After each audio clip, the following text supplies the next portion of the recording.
വിമർശനത്തിനുള്ള സമയമാണോ എന്നാണ് ചോദ്യം. തീർച്ചയായും ഇത് വിമർശനത്തിനുള്ള സമയമല്ല എന്നാണ് എൻ്റെ അഭിപ്രായം. എന്തുകൊണ്ടെന്നാൽ നിങ്ങൾക്ക് അതിർത്തിക്കപ്പുറത്ത് പാകിസ്ഥാനിൽ നടക്കുന്ന സൈനിക നീക്കങ്ങളെക്കുറിച്ച് എന്തെങ്കിലും ആലോചനയുണ്ടായിരുന്നു? പ്രതിപക്ഷത്തെ ഏറ്റവും പ്രധാനപ്പെട്ട കക്ഷിയായ കോൺഗ്രസിൻ്റെ അധ്യക്ഷനോടാണ് എൻ്റെ ചോദ്യം. അതിർത്തിക്കപ്പുറത്ത് പാകിസ്ഥാൻ ചെയ്തുകൊണ്ടിരിക്കുന്ന കാര്യങ്ങൾ എന്തൊക്കെയാണ്? യുദ്ധസമാനമായ സാഹചര്യമാണ്. അവർ അന്തർദേശീയ സഹകരണം തേടുന്നു. അവർ തുർക്കിയുടെ കപ്പലുകൾ അവരുടെ തുറമുഖത്തേക്ക് അടുപ്പിക്കുന്നു. അവരുടെ രാജ്യത്ത് നടക്കുന്ന മാറ്റങ്ങൾ നമ്മൾ കണ്ടില്ലെന്ന് നടിക്കരുത്. പാകിസ്ഥാൻ്റെ പ്രതിരോധ മന്ത്രി ഇന്ന് അവിടെ ഒരു പാട്രിയോട്ടിക് സോങ് റിലീസ് ചെയ്തിട്ടുണ്ട്. അതിൽ അവരുടെ കരസേനാ മേധാവി അസീം മുനീറിൻ്റെ വാക്കുകളാണ് ഉപയോഗിച്ചിരിക്കുന്നത്. പാകിസ്ഥാൻ ഹമേഷ സിന്ദാബാദ്. ഈ പാട്രിയോട്ടിക് സോങ് പാകിസ്ഥാനിൽ ഓരോ ഇടങ്ങളിലും സർക്കാർ പ്രചരണ ഗാനമായിട്ട് ഇറക്കിയിരിക്കുകയാണ്. യുദ്ധസമാനമായ സാഹചര്യങ്ങളിൽ മാത്രം പുറത്തിറക്കുന്ന പാട്രിയോട്ടിക് സോങ് അടക്കം ഇറക്കിയിരിക്കുന്നു. നമ്മുടെ രാജ്യം നാളെ മോക്ഡിൽ പ്രഖ്യാപിച്ചിരിക്കുകയാണ്. 1971 ശേഷം ആദ്യത്തെ മോക്ഡിലാണ് ഈ രാജ്യത്ത് നടക്കാൻ പോകുന്നത്. യുദ്ധസമാനമായ സാഹചര്യമാണ്. അവിടെയുള്ള ബിലാവൽ ഭുട്ടോ പറഞ്ഞത് എന്താണെന്നറിയാമോ? ശ്രീ മല്ലികാർജ്ജുൻ ഖാർഗെ ഇന്ത്യയിലുള്ള മുഴുവൻ ആളുകളെയും രക്തത്തിൽ മുക്കുമെന്നാണ് പറഞ്ഞിരിക്കുന്നത്. എവിടെ? സിന്ധു നദിയിലൂടെ രക്തമൊഴുക്കുമെന്നാണ് പറഞ്ഞിരിക്കുന്നത് ബിലാവൽ ഭുട്ടോ. അയാൾ ഇന്ന് അധികാരത്തിലില്ല, പ്രതിപക്ഷത്തിരിക്കുന്ന പാർട്ടിയാണ്. ഇന്ത്യക്കെതിരെയുള്ള വികാരം ശക്തമാക്കി അവിടെ പ്രതിപക്ഷ പാർട്ടിയാണെങ്കിലും ശരി, ഭരണകക്ഷിയാണെങ്കിലും ശരി, സൈനിക ശക്തികളാണെങ്കിലും ശരി, നോൺ സ്റ്റേറ്റ് ആക്ടേഴ്സ് എന്ന് പറയുന്ന തീവ്രവാദ ഗ്രൂപ്പുകളാണെങ്കിലും ശരി സജീവമാണ്. ഇന്ത്യക്കെതിരെ അവർ എല്ലാ ആയുധങ്ങളും ഉപയോഗിക്കാൻ തയ്യാറായിരിക്കുകയാണ്. ഒരു ഭാഗത്ത് നോക്കൂ എന്തൊക്കെയാണ് സ്റ്റേറ്റ്മെൻറ്റുകൾ വരുന്നത്. അവിടുത്തെ പ്രതിരോധ വകുപ്പ് മന്ത്രി ഖ്വാജ ആസിഫിൻ്റെ വാക്കുകൾ നമ്മൾ കേട്ടതല്ലേ? അദ്ദേഹമല്ലേ പറഞ്ഞത് ഈ 30 വർഷമായി ഈ രാജ്യം വിദേശികൾക്ക് വേണ്ടി, യൂറോപ്പിന് വേണ്ടി ഈ തീവ്രവാദ പണി ചെയ്തുകൊണ്ടിരിക്കുന്നുവെന്ന് സ്കൈ ന്യൂസിലൂടെ പറഞ്ഞത് അവിടുത്തെ പ്രതിരോധ വകുപ്പ് മന്ത്രിയല്ലേ? ഇതൊരു ആക്ട് ഓഫ് എ വാർ ആണ് എന്ന് പറഞ്ഞത് അവിടുത്തെ പ്രതിരോധ വകുപ്പ് മന്ത്രിയല്ലേ? ഒരു യുദ്ധസമാനമായ സാഹചര്യമാണ് ഇന്ത്യയുടെ ഈ ഇൻഡസ് വാട്ടർ ട്രീറ്റി സസ്പെൻഡ് ചെയ്ത നടപടി എന്ന് പറഞ്ഞത് അവിടുത്തെ ഭരണപക്ഷമല്ലേ? ആ ഭരണപക്ഷം അതുവഴി അവിടെയുള്ള ജനങ്ങളെ ഇന്ത്യക്കെതിരെ തിരിക്കാൻ നടത്തിയൊരു ശ്രമമല്ലേ? അവിടെ ഒരു വാർ മോങ്കറിംഗ് ആയ, വാർ ഹിസ്റ്റീരിക് ആയിട്ടുള്ള ഒരു സമൂഹത്തെ അവിടെ വാർത്തെടുത്തുകൊണ്ടിരിക്കുകയല്ലേ? കളിക്കാരനായ ഷഹീദ് അഫ്രീദി എന്താണ് പറഞ്ഞത്? ഇന്ത്യക്കെതിരെ പറഞ്ഞത് എന്താണ്? ഈ ഹിന്ദുക്കൾക്കെതിരെ പറഞ്ഞത് എന്താണ്? നോൺ മുസ്ലിം ആയിട്ടുള്ള കമ്മ്യൂണിറ്റികൾക്കെതിരെ പറഞ്ഞത് എന്താണ്? നമ്മൾ കേട്ടതല്ലേ? അതിർത്തിക്കപ്പുറത്തേക്ക് പോയ മനുഷ്യരെ തിരിച്ചു വിളിക്കാൻ പോലും തയ്യാറാകാതിരിക്കുന്ന പാകിസ്ഥാൻ്റെ മനോനില നമ്മൾ കണ്ടതല്ലേ?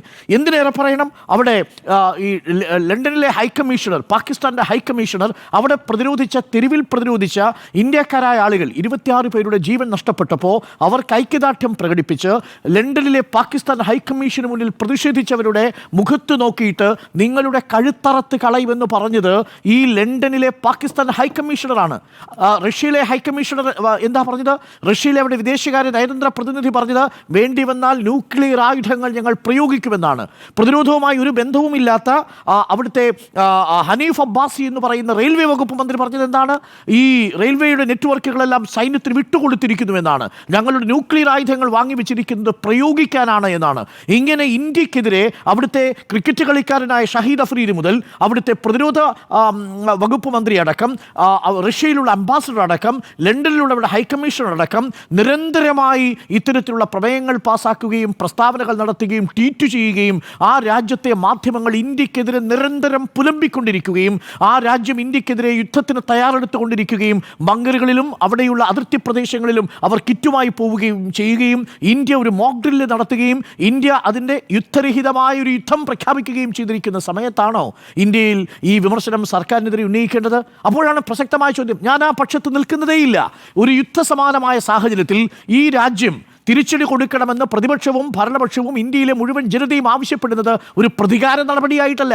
പകരം ഇന്ത്യ എന്ന രാജ്യത്തിന് നിലനിൽക്കണമെങ്കിൽ പാകിസ്ഥാനിൻ്റെ മണ്ണിൽ നിന്ന് ഈ തീവ്രവാദം ഒരിഞ്ച് പോലും വളരാനാവാത്ത സാഹചര്യം ഉണ്ടാക്കണം. അതിന് തിരിച്ചടിക്കാനുള്ള കരുത്ത് ഇന്ത്യൻ സേനയ്ക്കുണ്ട്. പക്ഷേ സമയവും തീയതിയും നിശ്ചയിക്കാൻ ഇന്ത്യൻ സേനയ്ക്ക് ഉറപ്പ് കൊടുത്തിട്ട് പ്രധാനമന്ത്രി പിരിഞ്ഞതിനു ശേഷം റാഞ്ചിയിൽ നടക്കുന്ന ഈ സംവിധാൻ റാലിയിൽ ഈ ഇന്ത്യയുടെ പ്രതിപക്ഷ പാർട്ടിയുടെ അധ്യക്ഷൻ ആ പറഞ്ഞ സ്റ്റേറ്റ്മെൻറ്റ് യഥാർത്ഥത്തിൽ ഇന്ത്യൻ ജനതയുടെ ഒരു വികാരം എന്താണെന്നാണ് മാധ്യമങ്ങളിൽ പ്രതിഫലിപ്പിക്കുക. വിദേശ മാധ്യമങ്ങൾ എഴുതില്ലേ, ഇന്ത്യയിലെ ഒപ്പോസിഷൻ പാർട്ടി, ഇന്ത്യയിലെ ഏറ്റവും പ്രധാനപ്പെട്ട ഒപ്പോസിഷൻ പാർട്ടി ഇതാ ഗവൺമെന്റിനെതിരെ തിരിഞ്ഞിരിക്കുന്നു എന്നൊരു സന്ദേശം അന്തർദേശീയ മാധ്യമങ്ങളിൽ പ്രസിദ്ധീകരിക്കപ്പെടില്ലേ? അത് നമുക്ക് കിട്ടുന്ന ഒരു അന്തർദേശീയ പിന്തുണയെ ബാധിക്കില്ലേ? ആ രാജ്യത്ത് തന്നെ ഈ വിഷയത്തിൽ വ്യത്യസ്ത അഭിപ്രായമാണ് എന്ന് നിലവരില്ലേ?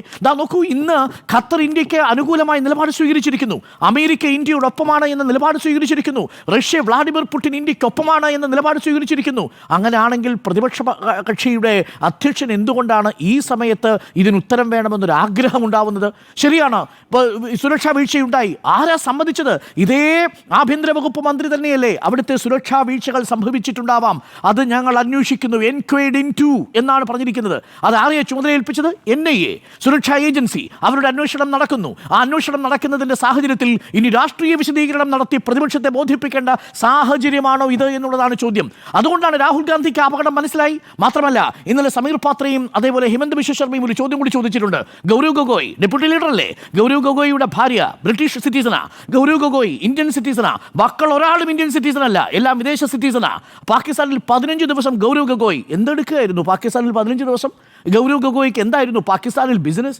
തിരിച്ചു വന്നതിന് ശേഷം 90 വിദ്യാർത്ഥികളെ കൊണ്ട് പാകിസ്ഥാൻ എംബസിലേക്ക് ഗൗരവ് ഗൊഗോയ് പോയതെന്തിനാ?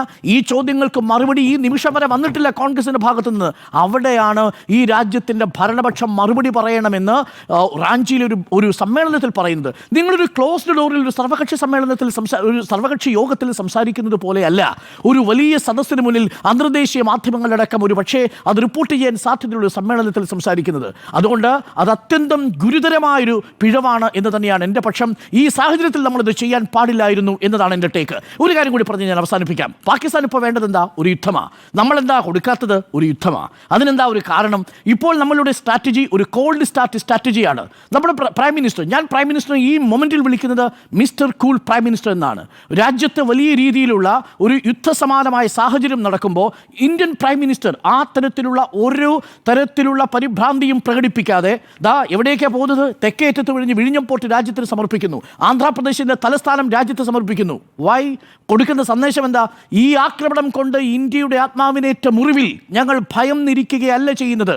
അവർ military will do its business. They know their business, they work. ഇന്ത്യയുടെ സൈന്യത്തിന് അവരുടെ പണി നല്ല വെടിപ്പായി ചെയ്യാൻ അറിയാം എന്ന ഉറപ്പ് ഇന്ത്യൻ ഭരണകൂടത്തിനുണ്ട്. അതുകൊണ്ടാണ് ഓപ്പറേഷണൽ ഫ്രീഡം, സമ്പൂർണ്ണമായിട്ടുള്ള ഓപ്പറേഷണൽ ഫ്രീഡം ഇന്ത്യൻ സൈന്യത്തിന് കൊടുത്ത് ഇന്ത്യൻ രാഷ്ട്രീയ രംഗത്ത് ഇന്ത്യൻ ഭരണപക്ഷം നിരന്തരം തിരക്കിട്ട കൂടിയാലോചനകൾ നടത്തിക്കൊണ്ടേയിരിക്കുന്നതും സമയവും തീയതിയും രീതിയും എങ്ങനെ വേണം എന്നത് നിശ്ചയിക്കാനുള്ള എല്ലാ അവകാശവും സൈന്യത്തിന് കൊടുത്തിരിക്കുന്നതും നിരന്തരം നമ്മൾ സംസാരിച്ചു കൊണ്ടിരിക്കുകയാണ്. ഏറ്റവും ഒടുവിൽ വരുന്ന വിവരം എന്താ? പാകിസ്ഥാൻ്റെ നേവൽ ഫോഴ്സിനെ സഹായിക്കാൻ വേണ്ടിയിട്ട് തുർക്കിയിൽ നിന്നുള്ള ഒരു കപ്പലിനെ അവിടേക്ക് കൊണ്ടുവരികയാണ്. കാരണം ഇന്ത്യയുടെ അതിർത്തിയിൽ ഏറ്റവും ഒടുവിൽ വന്ന വിവരമനുസരിച്ച് നമ്മളുടെ ഇന്ത്യയുടെ വാട്ടർ അതിർത്തിയിൽ നിന്ന്, ഇന്ത്യയുടെ ജല അതിർത്തിയിൽ നിന്ന് 130 കിലോമീറ്റർ അകലേക്ക് മിസൈലുകൾ വളരെ വൃത്തിയായിട്ട് നല്ല വെടിപ്പായിട്ട് അയക്കാൻ കഴിയുന്ന അത്യാധുനികമായ സജ്ജീകരണങ്ങൾ ഇന്ത്യയുടെ വാർഷിപ്പുകളിൽ ഒരുക്കി കഴിഞ്ഞിരിക്കുന്നു എന്നുള്ളതാണ്. ഇതിനെ നേരിടാനുള്ള ശക്തി നിലവിൽ പാകിസ്ഥാനില്ല. പാകിസ്ഥാൻ ഭയന്നിരിക്കുന്നതാ. 1971 നമ്മൾ പാകിസ്ഥാനെ ആക്രമിക്കുന്ന സമയത്ത്, അഥവാ പാകിസ്ഥാൻ ഇന്ത്യ ആക്രമിക്കുമ്പോൾ തിരിച്ചാക്രമിക്കുന്ന സമയത്ത് നമ്മൾ എന്താ ചെയ്തത്? നമ്മൾ 30 മിനിറ്റ് കൊണ്ട് കറാച്ചിയിലോട്ടടുത്ത ഇന്ത്യൻ നാവികസേനയുടെ ഈ പടക്കപ്പലുകളെ നേരിടാൻ കഴിയാതെ സർവ്വാപരാധവും ക്ഷമിക്കണമേ എന്ന് പറഞ്ഞ് കാൽക്കൽ വീഴുന്ന പാകിസ്ഥാനെ കണ്ടത്. പാകിസ്ഥാനൊടുവിൽ എന്ത് സംഭവിച്ചു? 2 കഷണമായി. ഒന്ന് ബംഗ്ലാദേശ്, മറ്റൊന്ന് പാകിസ്ഥാൻ. ആ സാഹചര്യത്തിൽ നിൽക്കുന്ന പാകിസ്ഥാനാണ്. 4 ദിവസത്തിൽ കൂടുതൽ പിടിച്ചു നിൽക്കാനുള്ള ആയുധം പാകിസ്ഥാന്റെ കയ്യിലില്ല. പറഞ്ഞത് ഞാനല്ല, ഒരു മാധ്യമവുമല്ല, അത് അവിടുത്തെ കമാൻഡോസിന്റെ കോൺഫറൻസിൽ പറഞ്ഞിരിക്കുന്നത്. ഈ സാഹചര്യത്തിലാകരുത് ഇന്ത്യയിൽ വ്യത്യസ്ത അഭിപ്രായമുണ്ട് എന്നൊരു തോന്നലുണ്ടാക്കേണ്ടത്. അത് നിങ്ങൾക്ക് സർവകക്ഷി യോഗത്തിൽ പറയാം. ഇനി ഇതിനു ശേഷം വരുന്നുണ്ടല്ലോ പാർലമെന്റ്, ഉന്നയിക്കാം. ആ പാർലമെന്റിൽ ഈ ചോദ്യങ്ങളെല്ലാം അക്കമിട്ടുന്നയിക്കണം. ആ സമയത്ത് ഈ രാജ്യത്തിന്റെ ആഭ്യന്തര വകുപ്പ് മന്ത്രിയുടെ രാജി നിങ്ങൾ ആവശ്യപ്പെട്ടുള്ളൂ. പക്ഷേ ഈ നിമിഷം നമ്മൾ ആവശ്യപ്പെടുന്നത് ഇതിന് ശക്തമായി തിരിച്ചടി കൊടുക്കുകയും ആ പാകിസ്ഥാന്റെ മണ്ണിൽ നിന്ന് തീവ്രവാദം എന്നേക്കുമായി അവസാനിപ്പിക്കുകയും ചെയ്യണം എന്നുള്ളതാണ്. അതുകൊണ്ടാണ് ഈ നിമിഷം ഇന്ത്യ എടുത്തിരിക്കുന്ന സ്ട്രാറ്റജി നമ്മളെല്ലാവരും ഒരുമിച്ച് പിന്തുണയ്ക്കുന്നത്. എന്താ സ്ട്രാറ്റജി? വാർലെസ് വാർ, യുദ്ധരഹിതമായ ഒരു യുദ്ധമുണ്ട്. പാകിസ്ഥാൻ യഥാർത്ഥത്തിൽ ആശങ്കയില്ല. എന്തുകൊണ്ട് യുദ്ധം ചെയ്യുന്നില്ല? പാകിസ്ഥാൻ യുദ്ധം വേണമെന്നേ. പാകിസ്ഥാൻ എന്തുകൊണ്ടാണ് യുദ്ധം ആവശ്യപ്പെടുന്നത്? 2 റീസൺസ് ഉണ്ട് പാകിസ്ഥാന്. നമ്പർ 1, പാകിസ്ഥാന്റെ പ്രതിച്ഛായ ഒന്ന് മാറ്റണം. ഇപ്പോൾ പാകിസ്ഥാന്റെ പ്രതിച്ഛായ എന്താ? Sponsoring global terrorism. ലോകമെമ്പാടുമുള്ള രാജ്യങ്ങളിലേക്ക് തീവ്രവാദം കയറ്റി അയക്കുന്ന രാജ്യമാണ് പാകിസ്ഥാൻ. അബോട്ടാബാദിൽ നിന്നല്ലേ ഒസാമ ബിൻ ലാദൻ അമേരിക്ക പിടിച്ചത്? അതിനുശേഷം അമേരിക്കയും പാകിസ്ഥാനും തമ്മിലുള്ള സൗഹൃദം എങ്ങനെയായി നമ്മൾ കണ്ടതല്ലേ. അപ്പോൾ ലോകമെമ്പാടും ഭീകരവാദത്തെ കയറ്റി അയക്കുന്ന പാകിസ്ഥാന്റെ പ്രതിരോധ വകുപ്പ് മന്ത്രി ഖ്വാജ ആസിഫ് തന്നെ ഈ ഡർട്ടി ബിസിനസ് ചെയ്തുകൊണ്ടിരിക്കുന്നവരാണ് ഞങ്ങളെന്ന് സമ്മതിച്ചിരിക്കുന്ന പാകിസ്ഥാൻ ഇപ്പോൾ ഒരു വില്ലൻ ഭാവത്തിലാണുള്ളതെങ്കിൽ വില്ലനിൽ നിന്ന് നായകനിലേക്കോ ഇരയിലേക്കോ മാറണം. അതിനെന്തു വേണം? ഇന്ത്യയുടെ ഭാഗത്തു നിന്നൊരു മിലിറ്ററി ഓപ്പറേഷൻ ഉണ്ടാവണം. പാകിസ്ഥാൻ്റെ ഏതെങ്കിലും കരസേനയുടെ യൂണിറ്റുകളിലോ പാകിസ്ഥാൻ്റെ ഏതെങ്കിലും എയർഫോഴ്സ് യൂണിറ്റുകളിലേക്കോ ഒരു ആക്രമണം ഉണ്ടാവണം. അങ്ങനെ വരുമ്പോൾ അവർക്ക് എന്ത് ചെയ്യാം? ഈ വിഷയം അന്തർദേശീയ വേദികളിൽ പറയാം. ഇതാ ഞങ്ങളെ തിരിച്ചടിച്ചിരിക്കുന്നു, ഞങ്ങളെ ആക്രമിച്ചിരിക്കുന്നു എന്ന് പറയാം. ഈ വില്ലനിൽ നിന്ന് ഇരയാകാനുള്ള ആഗ്രഹം. നമ്പർ 2, കാശ്മീർ വിഷയം അവർക്ക് അന്തർദേശീയമായി ചർച്ച ചെയ്യണമെന്ന്. അവർ കാശ്മീർ വിഷയം ഇപ്പോഴും ബൈലാറ്ററലായിട്ട് ചർച്ച ചെയ്യാനാണ് അന്തർദേശീയ സമൂഹം ആവശ്യപ്പെട്ടിരിക്കുന്നത്. ഒരിക്കൽ ഇന്ത്യ പാകിസ്ഥാൻ യുദ്ധമുണ്ടായാൽ കാശ്മീർ ഒരു ഇന്റർനാഷണൽ ഹോട്ട് പിക്കായി തീരും. എങ്ങനെയാണോ ഗസയും പലസ്തീനും ചർച്ചാ വിഷയമാകുന്നത്, പാകിസ്ഥാൻ്റെ ആവശ്യം അത് തന്നെയാണ്. എന്താ അതിൻ്റെ ആവശ്യം? പാകിസ്ഥാനിലുള്ള അൺപോപ്പുലർ ഗവൺമെൻറ്, ജനപ്രീതി ഒട്ടുമില്ലാത്ത പാകിസ്ഥാൻ്റെ ഗവൺമെൻറ്, അവിടുത്തെ ഇൻഫ്ലേഷൻ കൊണ്ട് പൊറുതിമുട്ടുന്ന ജനത, അവിടുത്തെ 6 ന്യൂ കനാലിൻ്റെ പേരിൽ പരസ്പരം കലഹിക്കുന്ന പഞ്ചാബിലെയും സിന്ധിലെയും കർഷകർ, അവരെ ഒരുമിപ്പിക്കണമെങ്കിൽ ഇന്ത്യയിൽ ഒരു യുദ്ധം ആവശ്യമാണ്. ബലൂചിസ്ഥാനിൻ്റെ വിഷയത്തിൽ നിന്ന് അവരുടെ ശ്രദ്ധ മാറ്റണമെങ്കിൽ, നിലവിൽ പഞ്ചാബിൻ്റെയും സിന്ധിൻ്റെയും കാർഷിക വിഷയങ്ങളിൽ നിന്ന് അവരുടെ ശ്രദ്ധ മാറ്റണമെങ്കിൽ ഇന്ത്യയുമായുള്ളൊരു യുദ്ധം ആവശ്യമാണ്. പക്ഷേ ഇന്ത്യ ഒരിക്കലും അതിന് തയ്യാറാകുന്നില്ല എന്നുള്ളതാണ്. കാരണം സമയവും തീയതിയും നിശ്ചയിക്കുന്നത് ഇന്ത്യയുടെ സേനയാണ്. ആ സേനയിലാണ് നമ്മുടെ വിശ്വാസം. അപ്പോൾ ആ സമയത്ത് യുദ്ധസമാനമായൊരു സാഹചര്യം നിലവിലിരിക്കുമ്പോൾ റീസൺ നമ്പർ 1, ഒരു മോക്ക് ഡ്രില്ല് നടക്കുന്ന ഒരു സാഹചര്യത്തിൽ പാകിസ്ഥാൻ്റെ അതിർത്തിയിലുടനീളം ഇന്ത്യക്കെതിരെ ആയുധങ്ങൾ രാഗിമിനിക്കുന്ന സമയത്ത് പാകിസ്ഥാൻ്റെ പൗരസമൂഹവും പാകിസ്ഥാൻ്റെ മിലിറ്ററിയും ഇന്ത്യക്കെതിരെ പ്രചരണായുധങ്ങളുമായി പ്രചരണ ഗീതങ്ങളുമായി അണിനിരന്നിരിക്കുന്ന സമയത്ത്, ലോകമെമ്പാടുമുള്ള നേതാക്കൾ ഇന്ത്യക്ക് പിന്തുണ പ്രഖ്യാപിക്കുന്ന സമയത്ത് ഭരണപക്ഷത്തെ കടന്നാക്രമിക്കാനല്ല പ്രതിപക്ഷം ശ്രമിക്കേണ്ടത്, ഒറ്റക്കെട്ടായാണ് നിൽക്കേണ്ടത്. അമിത്ഷായുടെ രാജിയൊക്കെ നമുക്ക് പിന്നീട് ആവശ്യപ്പെടാം. പക്ഷേ ഇപ്പോൾ കൊതിക്കേണ്ടത് അമിത്ഷായുടെ രക്തത്തിനു വേണ്ടിയല്ല. ഇപ്പോൾ നമ്മൾ ആഗ്രഹിക്കേണ്ടത് പാകിസ്ഥാന്റെ മണ്ണിൽ നിന്ന് തീവ്രവാദം എന്നേക്കുമായി തുടച്ചു മാറ്റാനാണ്. അതിനുവേണ്ടിയാവണം ഉത്തരവാദിത്തപ്പെട്ട പ്രതിപക്ഷത്തിന്റെ നിലപാട് എന്നാണ് എൻ്റെ ടേക്ക്.